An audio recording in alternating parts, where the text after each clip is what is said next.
This is starting from the 3.2 remaining part of history first lesson.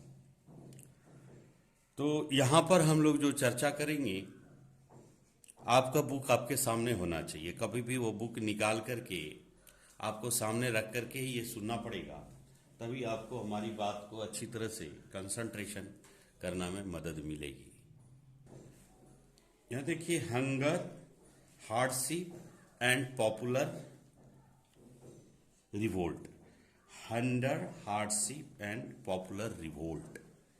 Hunger मतलब भूख, जिसको बहुत ज़्यादा भोजन खाने की इच्छा होती है, और हार्डशिप मतलब काफ़ी ज़्यादा कठिनाई, और जन विद्रोह। जन विद्रोह मतलब पीपल्स को जो चीज़ चाहिए वो चीज़ नहीं पसंद आ रही है, इसके लिए वो लोग रिवोल्ट करने पर उतारू हो जाते हैं, बगावत कर देते हैं, विद्रोह कर देते हैं। इसके बारे में हम पढ़ रहे हैं। Topic number 3.2। पहले आपको बुक का इंग्लिश का एक एक लाइन मिलाते चाहिए। The 1830s were years of great economic hardship in Europe. 1830 का समय था, वो 1830वीं शताब्दी की बात है। हाँ, 1830वीं मतलब 1813th सेंचुरी कह सकते हैं। 19th सेंचुरी का आगमन से पहले 1830वीं सदी की बात है, दशक की बात है। यूरोप में भारी कठिनाई लेकर आया, भारी कठिनाई। अब क्या कारण था? क्योंकि कोई भी चीज, युद्ध होने वाला है, फ्रांस बिल्कुल स्वतंत्र हो चुके हैं। अब ऐसे दौर पे जब स्वतंत्रता होने वाला हो जहां कहीं, वहां पर बहुत सारे क्राइसिस होते हैं। ठीक वो कंडीशन अप्लीकेबल होने वाला है 1830s। 30s मीन्स 1830 का दशक, या आप इसको 18th और 19th सेंचुरी के बीच की बात कह सकते हैं। शताब्दी बिल्कुल सही। यूरोप में भारी कठिनाइयों का सामना।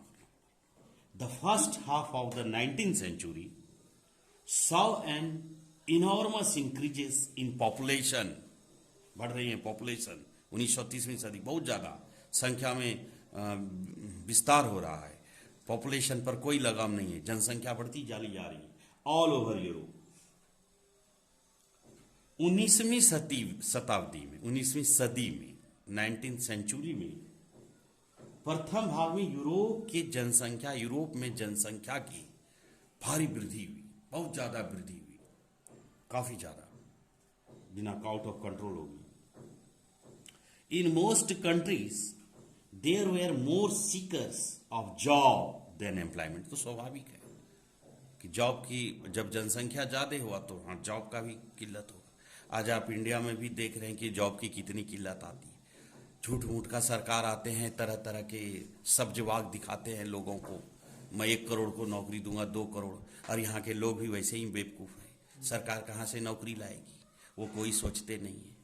खैर, ये आप खुद समझदार हैं, आने वाले भविष्य बनाने वाले देश के ये हैं। नया नया चुनाव में आप लोग हिस्सा लेते हैं, फोकट का झंडा उखाड़ के घूरते रहते हैं कि फलना ये जी आ जाएंगे तो वो जी हो जाएगा। ऐसा कुछ नहीं होने वाला है। जो करना है आपको मेहनत से ही करना है। तो क्या हो रहा है देखिए, यूरोप जैसे कंट्रीज में जो इतने बड़े शहर हैं, जहां पे काफी ज्यादा संसाधन है, वहां पे भी जो कठिनाई हो रही है कि नौकरी ढूंढने वालों की तादाद उपलब्ध रोजगारों से अधिक हो गई। यानी जितने ज्यादा काम थे उससे ज्यादा का लोग नौकरी खोजने लगे। कहां से मिलेगा? स्वाभाविक है, भारी दिक्कत की सामना हो रही थी। Population from rural area migrated to the city to live in overcrowded slums. Overcrowded slum अधिक बस्ती होते हैं। ग्रामीण क्षेत्र के अतिरिक्त, मतलब excepts of the village people, उसके अतिरिक्त आबादी शहर जाकर भीड़ से भरी गरीब बस्तियों में रहने लगी। स्वाभाविक है, शहर के जो हाई फाई पॉश एरिया होते थे, वहाँ काफ़ी ज़्यादा रेंट वगैरह लगते थे, जिसके कारण वहाँ से वो लोग निकल करके स्लम एरिया में चले गए, जहाँ पे कम भाड़ा लगता हो, जहाँ कम रेंट लगता हो, ताकि किसी तरह से वो अपना जीविकोपार्जन कर सके।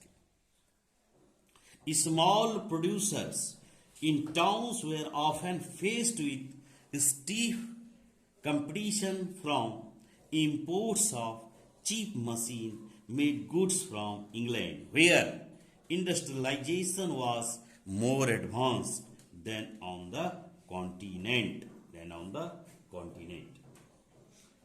नगर में, जो शहर है, सिटी में, नगर में लघु उत्पादक मतलब स्मॉल, देखते आप पढ़ते होंगे, एक small scale industries, large scale और मिड कैप। तो जो स्मॉल स्केल है, जिसको कुटीर उद्योग भी कहते हैं जनरली, छोटे घरेलू उद्योग वाले लोग अक्सर इंग्लैंड से ये लोग आयातित करते थे मशीनों को अपने यहाँ इंग्लैंड से मंगवाते थे, इंपोर्ट्स करते थे, मंगवाते थे। इंग्लैंड से बने सस्ते कपड़े से कड़ी प्रतिस्पर्धा का सामना, क्योंकि देखिए इंग्लैंड के जो मशीन आते थे वो काफ़ी सस्ती बुनाई करते थे, तो स्वाभाविक है कि जो हैंडमेड बुनकर हैं वहाँ पे काफ़ी ज़्यादा प्रतिस्पर्धा होगी, लोग चीफ रेट में सामान खोजते हैं और वहाँ पे महंगा सामान मिलेगा जो हाथ हैंडमेड बुनकर होंगे, और जो मशीन बुन रही है वो कम दाम हो रहा है। इस चीज़ को ध्यान में रखते हुए इस लाइन को समझिए। नगर के जो लघु उत्पादकों को अक्सर इंग्लैंड से आयातित मशीन से बने सस्ते कपड़ों से कड़ी स्पर्धा का सामना करना पड़ रहा था, काफ़ी ज़्यादा स्पर्धा हो रहा था, काफ़ी ज़्यादा कंपटीशन चल रहा था। करें क्या, कम दाम वाला है और वो ज़्यादा दाम में बिक रही है, स्वाभाविक है। तो जो घरेलू उद्योग वाला, कुटीर उद्योग घर में बनाने वाला, हैंड बुनकर है, उनकी तो हालत खस्ता होना स्वाभाविक थी। This was specially show in the textile production. आप पढ़ते हो टेक्सटाइल इंडस्ट्रीज की बात होती है, जहाँ कपड़े वगैरह कपड़े बुनने का काम किया जाता है, कपड़े की सिलाई होती है, कपड़े के पैकिंग वगैरह होते हैं, टेक्सटाइल इंडस्ट्रीज कहलाती है, कपड़ा उद्योग। This was specially so in the textile production which was carried out mainly in homes or small workshop and was only partially mechanized. England में औद्योगिकीकरण, इंडस्ट्रियलाइजेशन मतलब औद्योगिकीकरण बहुत ज़्यादा, जहाँ पे इंडस्ट्री खुलने वाली हो, जैसे अहमदाबाद का भोपाल एरिया, बेंगलोर का पीनिया एरिया, जैसे तमिलनाडु में Hosur industrial area, there are lot of area industrial area. तो यहाँ पर देखते हैं पार्शियल, तो यहाँ पर ये जो है औद्योगिकरण का स्तर जो है महाद्वीप से ऊंचा था, काफी ज्यादा। In those regions of Europe where the aristocracy still enjoy power, peasants struggled under the burden of feudal dues and obligation, the rise of food prices और years bad harvest led to widespread populism in town and country. अब क्या होता है देखिए, महाद्वीप में यह प्रतिस्पर्धा तो कपड़ा उद्योगों से ज्यादा झेलनी पड़ रही थी, क्योंकि उसका उत्पादन मुख्यतः घरों और छोटे कारखानों में होता था, केवल आंशिक रूप से मशीनीकृत था। अब यूरोप के उन इलाकों में जहां कुलीन वर्ग अभी भी सत्ता में थे, जहां पर बड़े लोग, पैसे वाले लोग अभी भी सत्ता में थे, कृषक सामंती शुल्कों और जिम्मेदारियों के बोझ तले दबे हुए थे। वो लोग उनसे पैसा लेते थे और वो उनको काफ़ी ज़्यादा चार्ज करते थे इंटरेस्ट में, तो वो लोग काफ़ी कर्ज तले दबते जा रहे थे। तो क्या स्थिति होने वाली है कि स्थिति काफ़ी भयावह होने वाली, जहाँ पे लोग 10,000 20,000 लेके एग्रीकल्चर कर्जा लेते हैं और सपोज खेती की कोई गारंटी नहीं होती है, वो रिफंड कैसे करेंगे। तो एक विद्रोह की भावना उत्पन्न होना स्वाभाविक था कि वो जबरन उनसे पैसा लेते थे, कुलीन वर्ग वाले लोग सारे जो होते।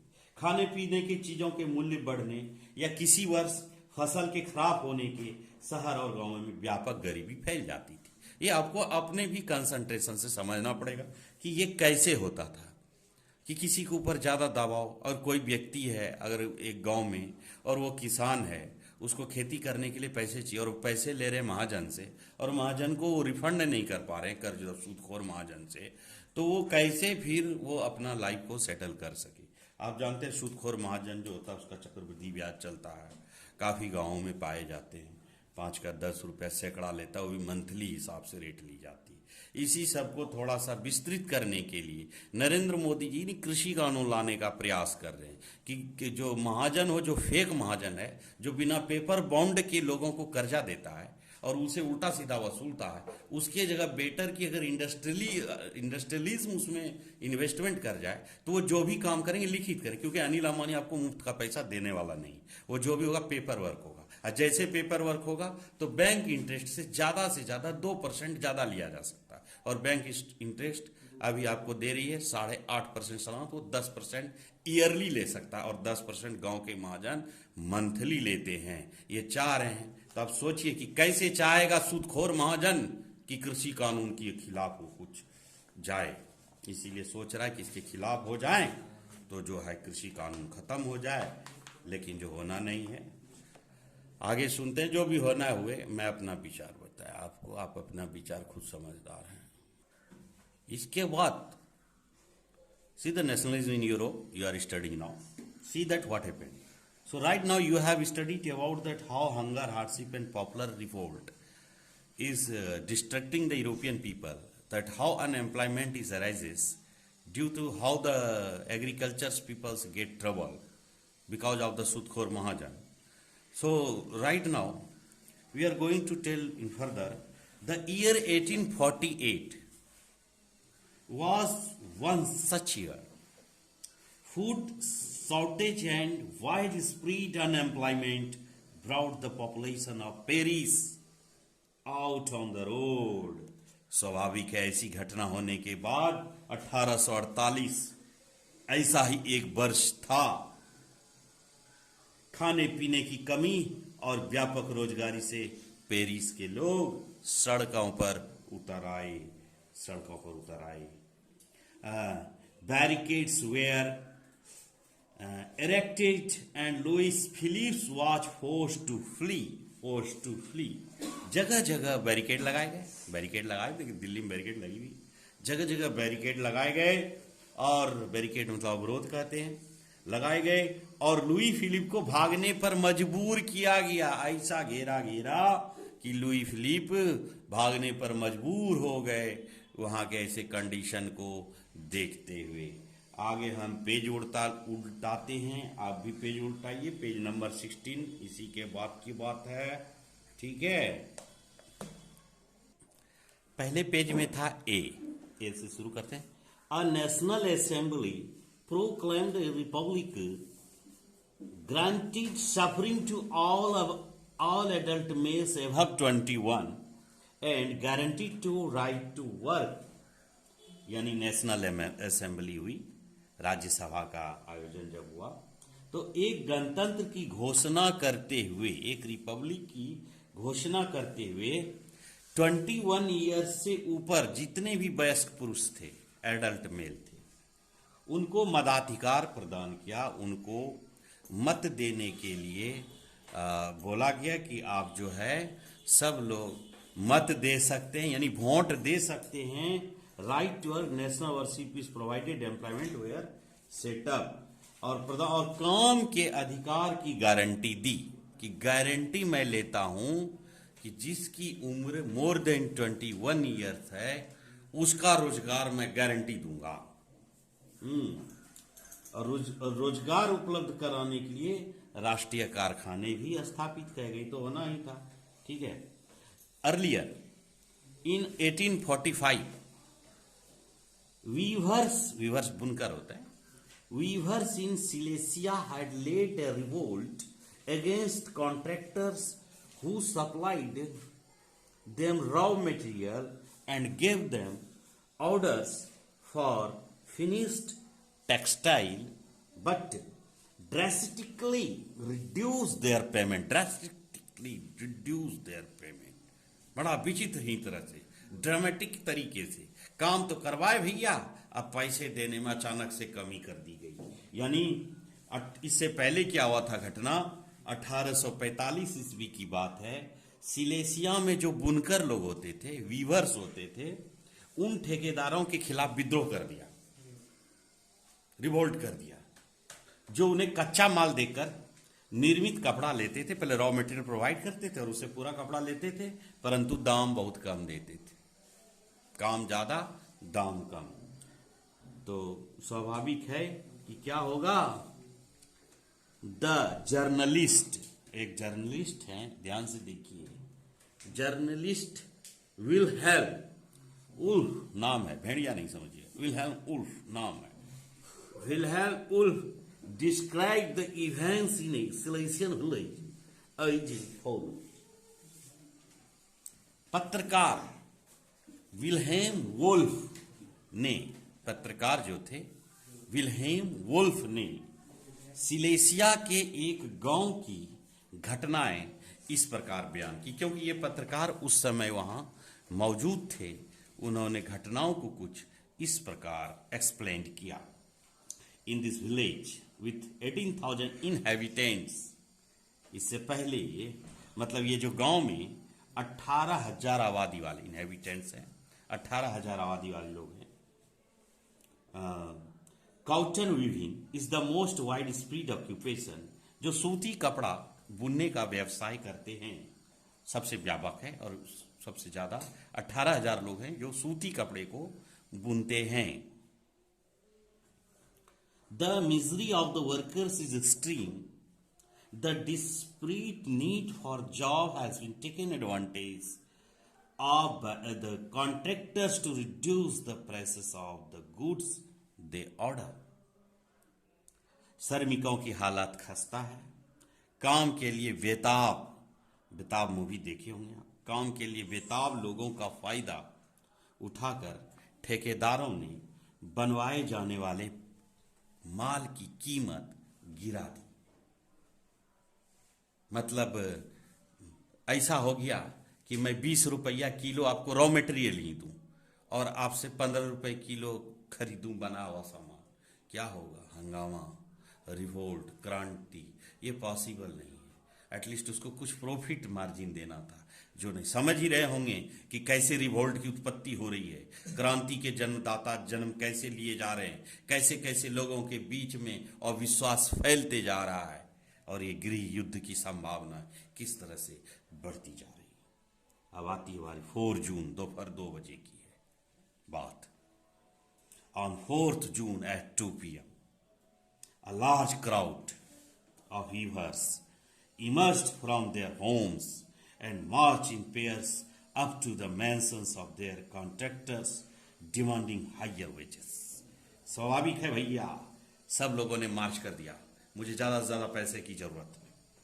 4 जून को दोपहर 2 बजे बुनकरों की एक भीड़ अपने घर से निकली और 2 कतारों में चलते हुए ठेकेदार की कोठी पहुंची। वे ज्यादा मजदूरी की मांग कर रहे थे, ज्यादा से ज्यादा पैसे दो हमको। 2 कतार निकल के ठेकेदार के घर पे इन्होंने एक्शन लेने का प्रयास शुरू कर दिया। They were treated with scorn and threats alternately. उनके साथ कभी घरना का, अच्छा एक सेकेंड, ट्रीटेड थ्रेट्स अल्टरनेट, चेतावनी दी गई उन लोगों को। Following this group of them forced their way into the house, smashed and elegant window panes, furniture, porcelain सब उखाड़ पुखाड़ दिया लगता है। Another group broke into the storehouse, घर द्वार सब तोड़ दिया ठेकेदारों का लग रहा है कि plundered of its supplies of cloth which they sold the trades. The contractor fled with this family to a neighboring village, which however refused to shelter such a person. क्या हो गया देखिए, उनके साथ जो ज्यादा मजदूरी की मांग कर रहे थे, क्या हुआ उनके साथ, कभी घृणा का व्यवहार किया गया तो कभी धमकियां दी गई। इसके बाद यह भीड़ घर में जबरदस्ती घुस गई और चमचमाती खिड़कियां, फर्नीचर, चीनी मिट्टी के बने तमाम चीजों को तोड़ दिया। एक अन्य गुट ने भंडार घिरी में घुस गया, भंडार घर जो स्टोर रूम था वहां घुस गया और कपड़े के भंडार को लूट कर उसे तार तार कर दिया। ठेकेदार अपने परिवार के साथ पड़ोस के गांव भाग गया जान बचाने के लिए। हालांकि ऐसे व्यक्ति को उस गांव ने शरण देने से इनकार कर दिया, बोला भगौड़ा, यू आर यूजलेस फेलो, वो तुम भाग यहां से। अब क्या होता है 24 घंटे में He returned 24 hours later, having requisitions at the army. In the exchange that followed, event weavers were sought. वह 24 घंटे बाद सेना को बुलाकर उसकी मदद से लौटा। वह व्यक्ति ने सेना को बुलाना पड़ा कि आओ भैया मेरी मदद करो, मैं काफी पैसा वाला हूं, मैं आपको पैसा दूंगा, आओ। फिर इसकी सेना आया और इसके बाद जो टकराव हुआ उसमें 11 बुनकरों को गोली मार दी गई। यही यहां पर खतरा का विषय। अब अभी रिसेंटली देखे होंगे उत्तर प्रदेश की घटना, जहां पर किसानों के ऊपर बोलेरो चढ़ा दिया गया था, तो कितना बड़ा रिवोल्ट हो गया। इससे क्या होता है, आप गुंडागिर्दी करके किसी रिवोल्ट को नहीं दबा सकते, क्योंकि रिवोल्ट और भड़केगी।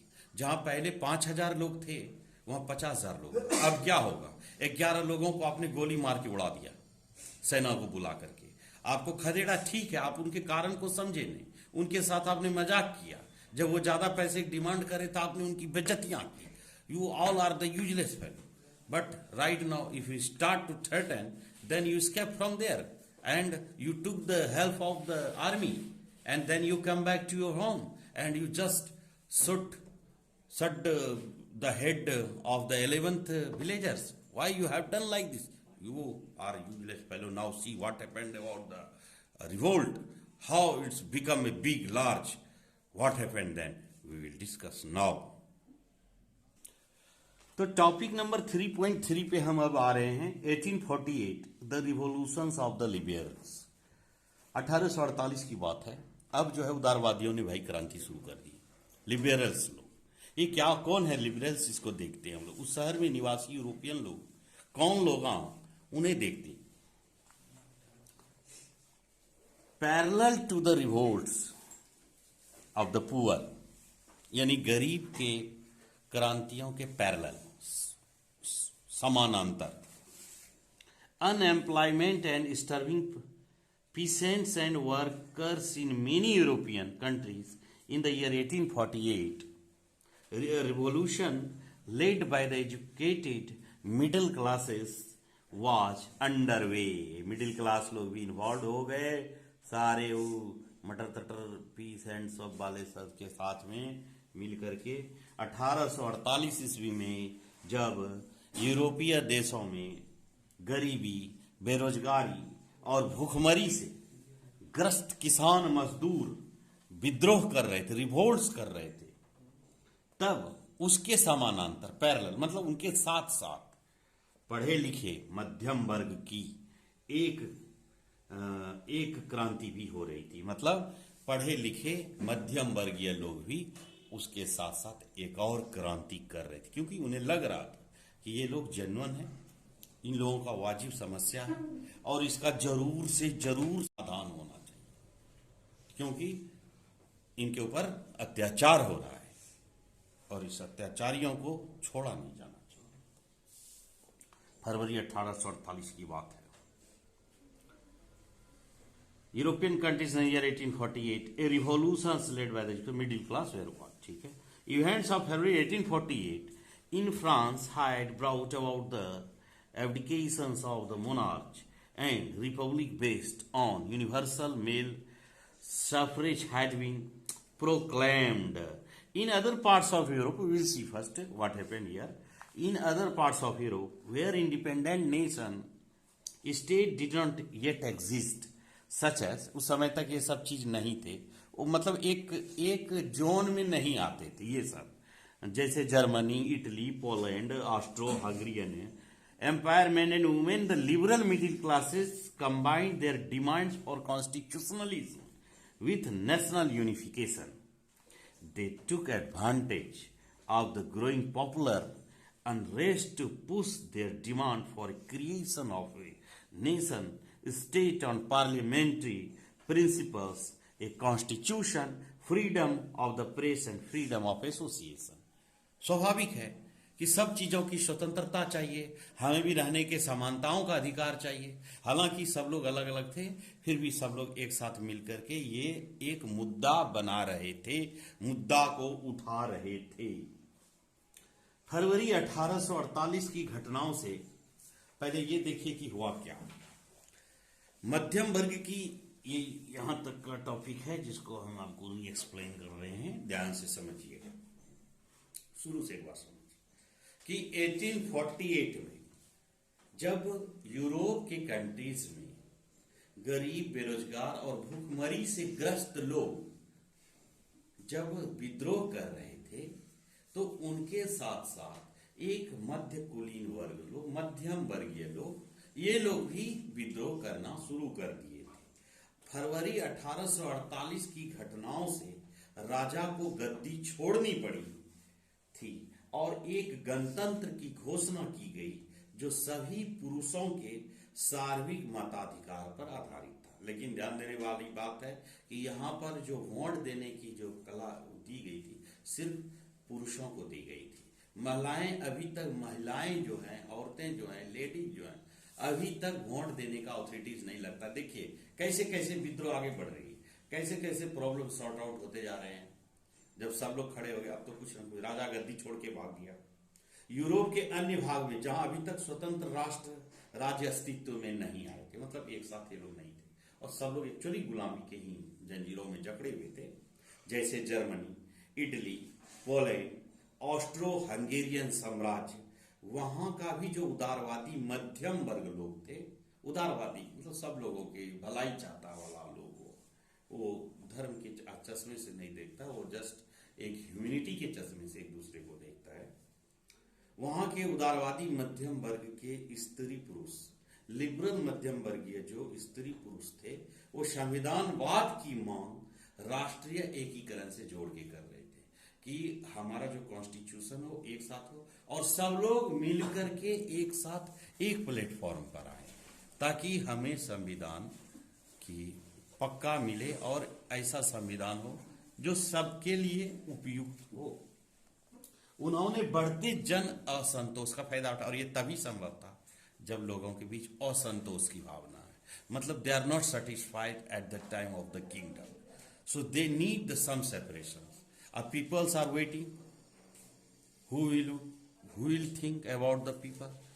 Suppose one person is not satisfied with another, so one who need to diversify the both, they will go through the unsatisfied person. दो लोगों के बीच में एक लोगों का अगर झगड़ा चल रहा है, तीसरा आदमी को बेनिफिट उठाना है तो जिसका साथ झगड़ा चल रहा है उसके थ्रू जाएगा, तब उसके बेनिफिट गेन मिलेगा। यहाँ जो असंतोष की भावना जगी है वो सब उनके साथ आने का प्रयास करते हैं और एक राष्ट्र राज्य के निर्माण की मांगों को आगे बढ़ाते हैं कि हमारा राज्य एक साथ एक समय आए और वह राष्ट्र राज्य संविधान, प्रेस की स्वतंत्रता, फ्रीडम ऑफ प्रेस, प्रेस को भी स्वतंत्रता मिलनी चाहिए और संगठन बनाने की आजादी जैसे संसदीय सिद्धांतों पर आधारित थी। प्रेस बहुत इंपॉर्टेंट है, आप पढ़े होंगे, 4 पिलर्स में से एक पिलर प्रेस की भी आजादी है ताकि ये लोगों की भावनाओं को सही प्रकार से लोगों के बीच लाएं ताकि इससे इसकी इंप्रूवमेंट हो। तो ये बात है, in the German regions large number of political association whose member were middle class professionals, businessman and prosperous artisans come together in the city of Frankfurt and decided to vote for all German National Assembly. All German National Assembly. German इलाकों में बड़ी संख्या में राजनीतिक संगठन ने Frankfurt, this is the name of the town, Frankfurt जैसे मुंबई दिल्ली वैसा जगह का नाम, फ्रैंकफर्ट में मिलकर एक सर्व जर्मन नेशनल असेंबली के पक्ष में मतदान का फैसला लिया कि हम सब लोग इसी को मतदान करेंगे। जो जर्मन लोग हैं हम लोग कंप्लीट इन्हीं लोगों को वोटिंग करेंगे चाहे जो हो जाए। ऑन 18 मई 1848, 18 मई 1838 को 831 elected representative March in A festive processions to take their place in the Frankfurt Parliament, converted in the Church of St. Paul, जो सेंट पॉल से कन्वर्ट करके बनाए गए थे चर्च थे सेंट पॉल चर्च। अभी आप सेंट पॉल स्कूल देखते हैं बालक में। 18 मई 1848 को 831 निर्वाचित प्रतिनिधियों ने एक सजे धजे जुलूस में जाकर फ्रैंकफर्ट संसद में अपना स्थान ग्रहण कर लिया और यह संसद सेंट पॉल चर्च में आयोजित हुई, क्योंकि उस समय तक एक्चुअली असेंबली थी, संसद भवन थे ही नहीं, तो होता कहाँ। तो ये हुआ फ्रैंकफर्ट में जो है एक सेंट पॉल नाम का चर्च है, और उस चर्च में जाकर के ये असेंबली को पारित किया गया, सब लोग मिलकर के मीटिंग सीटिंग करें। They drafted a constitution for a German nation to be headed by monarchy subject to parliament. When the deputies offered to the crown on these terms to Friedrich Wilhelm IV, King of Prussia, he rejected it and joined another monarch to oppose the elected assembly. इन्होंने बोला फालतू चीज है, इसको oppose कर दिया। While the positions of the aristocracy and military became stronger, the social basis of parliament eroded. The parliament was dominated by the middle classes who resisted the demand of workers and artisans, and consequently lost their support. In the end, talks were called in and the assembly was forced to disband. क्या हुआ देखिए घटना गौर से। उन्होंने एक German राष्ट्र के लिए एक संविधान का प्रारूप तैयार किया, जर्मन राष्ट्र के लिए एक कॉन्स्टिट्यूशनल पार्ट बनाया, संविधान बनाया। इस राष्ट्र की अध्यक्षा एक ऐसे राजा को सौंपी गई जिसे संसद के अधीन रहना था, मतलब जो संसद कहेगी वही करेगी, यानी एक राजा चुने। संसद तो चुन करके आया, अब संसद ने एक किंग को चुना, जो उनको कहा जाएगा वही वो करेंगे। जब प्रतिनिधियों ने पर्सा के राजा, पर्सिया जिसका नाम बोले थे, पर्सा के राजा फ्रेडरिक विल्हेम चतुर्थ को ताज पहनाने की पेशकश की, तो उसने उसे अस्वीकार कर उन राजाओं का साथ दिया जो निर्वाचित सभा के विरोधी थे, विपक्ष का साथ दिया। बोला कि नहीं, हम तुम्हारे साथ नहीं हैं, तुमने हमें जरूर चुना है बट मैं विपक्ष के साथ हूं, क्योंकि विपक्ष की बात बढ़िया लगती है। जहां कुलीन वर्ग और सेना का विरोध बढ़ गया, बस स्वाभाविक था, विरोध बढ़ गया, वहीं संसद का सामाजिक आधार कमजोर हो गया। मतलब जिस संसद ने जिस राजा को चुना वही निकल गया, अपोज कर दिया, और वो विपक्ष के साथ खड़े हो गए, तो स्वाभाविक है कि उसका आधार कमजोर हो गया। जो उसका थिंक था कि मुझे ऐसे करना है, वो काम खत्म हो गया। और संसद में मध्य वर्गों का प्रभाव अधिक था, जिन्होंने मजदूरों और कारीगरों की मांगों का विरोध किया, जिससे वे उनका समर्थन खो बैठे, और अंत में सैनिकों को बुलाया गया और असेंबली भंग होने पर मजबूर हो गई। सैनिक को बुलाया, असेंबली बनने से पहले असेंबली भंग हो गई। अभी तक आपने पढ़ा कि किस तरह से यूरोप में परेशानियों का सामना करना पड़ा, किस तरह से 1830 के समय में यूरोप की क्रांति का होने का कारण क्या रहा था। जैसे कि भूख, कठिनाई और जन विद्रोह, जो भी गरीब लोग थे वो लोग परेशान होने लगे, नौकरियां नहीं मिलने लगी। जो किसान लोग थे वो कुलीन वर्ग से वगैरह से कर्जा लेकर के वो मुसीबत में फंसते चले गए, और इस तरह से ये लोगों ने एक रिवोल्ट स्थापित कर दिया। कुछ बुनकर लोग जो थे वो लोग भी परेशान हो गए कि इंग्लैंड से जो आयातित मशीनें वगैरह थी वो ज्यादा प्रोडक्शन देती थी, उत्पादन देती थी, इसीलिए जो हैंडमेड क्लॉथ थे उसके दाम घटते चले गए। और दूसरी क्या होती थी कि ठेकेदार लोग जो होते थे, ये लोग उनको रॉ मटेरियल का दाम जहां बेचते थे उससे काफी कम पैसे में सामान को खरीदते थे। बस तो सारे जो बुनकर लोग थे इनके खिलाफ बगावत शुरू कर दी। ऐसी स्थिति उत्पन्न हो गई कि ठेकेदार को घर छोड़ करके भागना पड़ा, कहीं दूसरे गांव में शरण ले, लेकिन वहां भी उन्हें शरण नहीं मिला। कहीं किसी तरह से इन्होंने जान बचाई और सेना की मदद ली, लेकिन सेना ने यहां और एक गलती कर दी, 11 बुनकरों को इन्होंने गोली से उड़वा दिया, जिसके कारण विद्रोह की भावना और जमी और बढ़ गई विद्रोह की भावना। उसके बाद आई उदारवादी लोग भी इंटरफेयर कर दिया। 1848 ईस्वी की बात है। इन लोग जो वहां के जो सामान्य लोग थे, इन लोगों ने सोचा कि हमें भी ऐसे गरीब मजलूमों का साथ देना चाहिए, और सब लोगों ने विद्रोह शुरू कर दिया, और फाइनली वहां का राजा भाग गया, छोड़ करके यूरोप छोड़ के चला गया। फिर इन लोगों ने एक सांसद बनाए, नेशनल असेंबली बनाई और उसमें से किसी एक को इलेक्ट किया। जो सांसद थे, जो मेंबर ऑफ पार्लियामेंट बने, उनमें से किसी एक ने अपने राजा को चुना। लेकिन राजा यहाँ पे मिसअंडरस्टैंडिंग करिए, राजा जो अगेंस्ट में थे, उनके अपोजिशन में जो थे, वो उनके सपोर्ट में चले गए और इस तरह से असेंबली भंग हो गई। हम आगे चर्चा करते हैं इसके बाद। The issue of extending political rights of women was a controversial one within the liberal movement, in which large number of women had participated actively over the years. Women had formed their own political association, founded newspapers and taken part in the political meeting demonstration. इसमें महिलाएं भी कहाँ पीछे रहने वाली थी।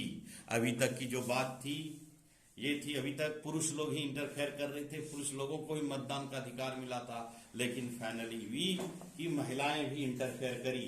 यानी उदारवादी आंदोलन के अंदर महिलाओं को राजनीतिक अधिकार प्रदान करने का मुद्दा विवादास्पद था। हालांकि आंदोलन में वर्षों से बड़ी संख्या में महिलाओं ने सक्रिय रूप से भाग लिया था, क्योंकि महिलाएं कभी भी पीछे नहीं रहती, 2 कदम आगे बढ़ना चाहती थी। महिलाओं ने अपने राजनीतिक संगठन स्थापित किए, अखबार शुरू किए और राजनीतिक बैठकों प्रदर्शनों में शिरकत शुरू कर दी।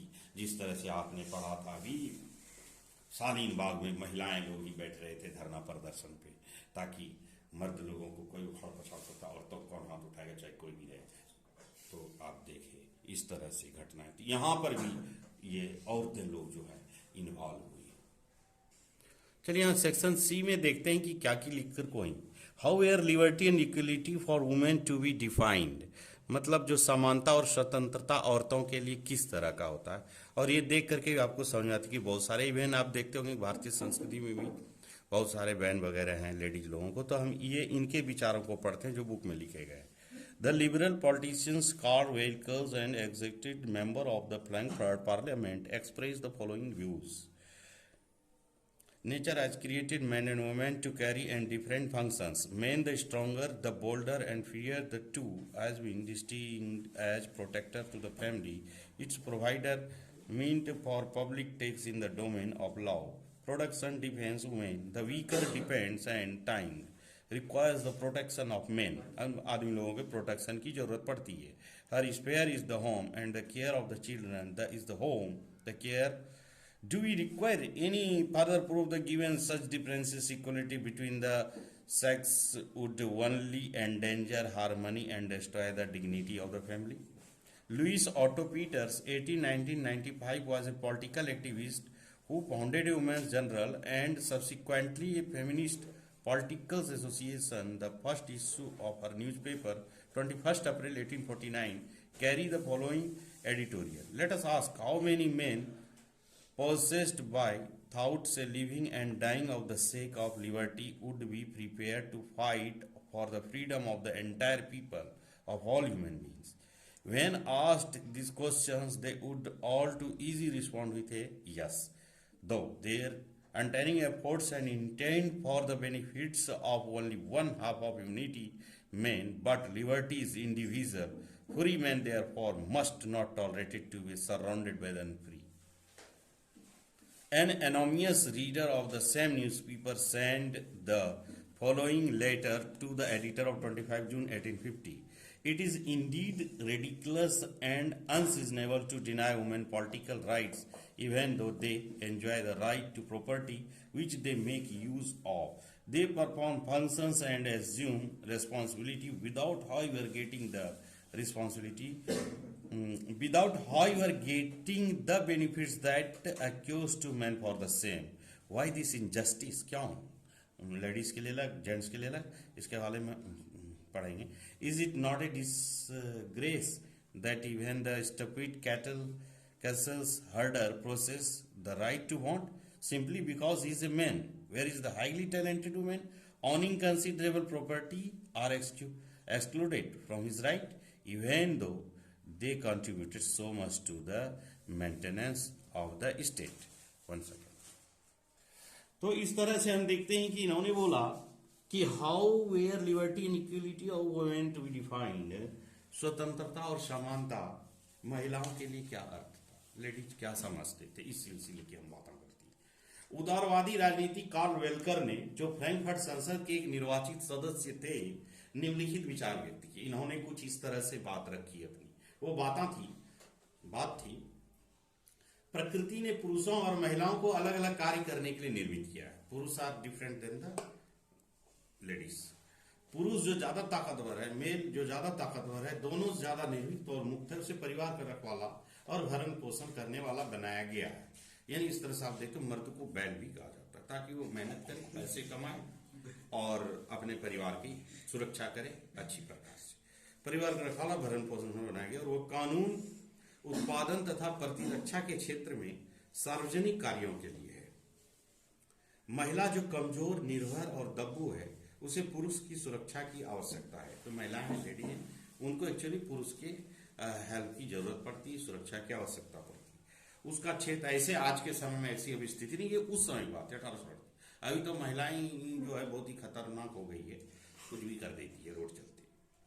उसका क्षेत्र का कल भी एक वीडियो वायरल हुआ था, एक औरत पकड़ के 4-5 मर्दों को पीट रहा था, अभी थप्पड़ कुछ नहीं रहा, मुंह देख रहा था। उसका क्षेत्र घर, बच्चों की देखभाल, परिवार का पालन पोषण है। मतलब उनका जो महिलाओं का यहाँ पर 1848 के अकॉर्डिंग उनका जो क्षेत्र घर है, बच्चों की देखभाल और परिवार का पालन पोषण करना है। मतलब बच्चे देखें और परिवार के हिसाब किताब रखें। क्या हमें कोई और प्रमाण चाहिए कि इन भेदों के बाद लिंगों में बराबरी केवल परिवार के मेल मिलाप और गरिमा को खतरे में डाल देगी? क्या ऐसा नहीं लगता है आपको कि यहीं तक सीमित रहना क्या उचित था? फीमेल को भी actually right to freedom, right to equality का अधिकार चाहिए थी। लुईस ऑटो पीटर्स 1895 में एक राजनीतिक कार्यकर्ता थी जिसने महिलाओं की पत्रिका और तत्पश्चात एक नारीवादी राजनीतिक संगठन की स्थापना की। ये महिलाओं की काफी हितैषी थी। उसके अखबार 21 अप्रैल 1849 के प्रथम अंक में निम्नलिखित संपादकीय छपा। उन लिखा था, आइए हम यह पूछें कि कितने पुरुष जो स्वतंत्रता के लिए जीने मरने के विचारों से ओतप्रोत हैं। सभी लोग, सभी इंसानों की आजादी के लिए तैयार होंगे। जब उनसे यह प्रश्न पूछा जाएगा वे बड़ी आसानी से जवाब देंगे, हाँ। हालांकि उनके अथक प्रयास और केवल आदि मानव जाति के फायदे के लिए नहीं पुरुष, मगर स्वतंत्रता तो अविभाज्य है, अतः स्वतंत्र पुरुषों को परतंत्रता से घिरे रहना मंजूर नहीं होना चाहिए।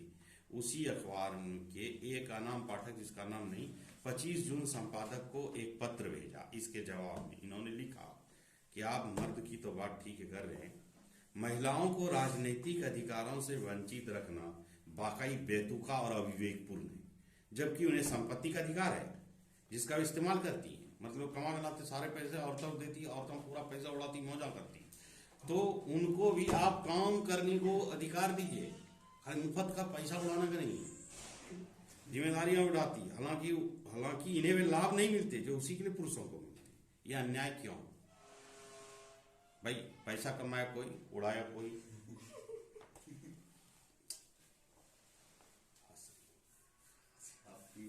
यह अन्याय क्यों?